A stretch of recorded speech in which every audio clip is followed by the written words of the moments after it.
नमस्कार दोस्तों, हमारा एक और छोटा सा प्रयास लेकर मैं आपकी दोस्त रेखा हाजिर हूँ। दोस्तों, एक बार एक नाव डूबने के बाद नाविक और 5-7 कुशल तैराक नदी में तैरकर अपनी अपनी जान बचा पाए।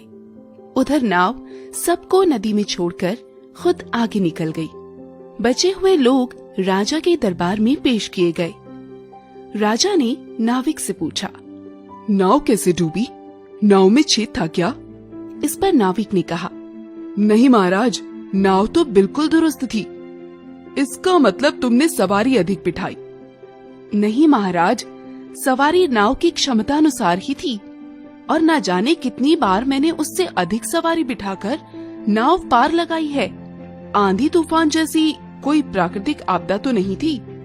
नाविक ने कहा, मौसम सुहाना और नदी भी बिल्कुल शांत थी महाराज।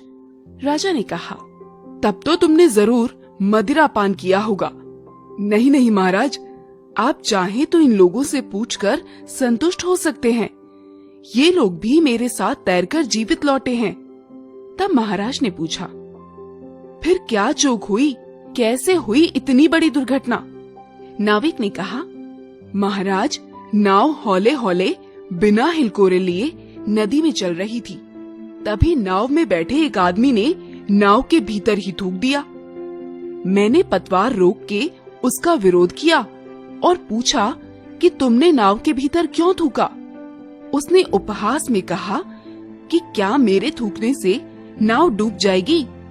मैंने कहा, नाव तो नहीं डूबेगी, लेकिन तुम्हारे इस निकृष्ट कार्य से हम शर्म से डूब रहे हैं।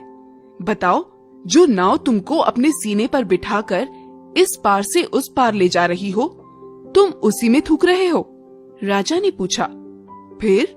इस पर नाविक बोला, महाराज, मेरी इतनी बात पर वो तुनक गया। बोला, पैसे देते हैं नदी पार करने के, कोई एहसान नहीं कर रहे तुम और तुम्हारी नाव। राजा विस्मय के साथ देखता रहा और उसने पूछा, पैसा देने का क्या मतलब? नाव में थूकेगा? अच्छा, फिर क्या हुआ? नाविक ने कहा, महाराज, वो मुझसे बहस करने लगा। राजा ने पूछा, नाव में बैठे लोग क्या कर रहे थे? क्या उन लोगों ने उसका विरोध नहीं किया? नाविक ने कहा, महाराज, ऐसा नहीं था। नाव के बहुत से लोग मेरे साथ उसका विरोध करने लगे। राजा ने पूछा, तब तो उसका मनोबल टूटा होगा, उसको अपनी गलती का एहसास हुआ होगा। ऐसा नहीं था महाराज, नाव में कुछ लोग ऐसे भी थे जो उसके साथ खड़े हो गए तथा नाव के भीतर ही 2 खेमे बट गए। बीच मझधार में ही यात्री आपस में उलझ पड़े। राजा ने पूछा, चलती नाव में ही मारपीट? तुमने उन्हें समझाया और रोका नहीं? रोका महाराज, हाथ जोड़कर विनती भी की। मैंने कहा, नाव इस वक्त अपने नाजुक दौर में है। इस वक्त नाव में तनिक भी हलचल हम सबकी जान का खतरा बन जाएगी। लेकिन कौन मेरी सुने? सब एक दूसरे पर टूट पड़े और नाव ने बीच धारा में ही संतुलन खो दिया महाराज। दोस्तों, देश जब कोरोना जैसी महामारी से जूझ रहा है तो कुछ लोगों की मानसिक स्थिति भी ऐसी ही है। वो सब एक साथ मिलकर इस देश को इस महामारी से, इस संकट से निकालने के बजाय देश को अलग अलग गुटों में बांटकर अपनी मूर्खता का प्रदर्शन कर रहे हैं। उम्मीद है इस कहानी से आपने जरूर सीख ली होगी।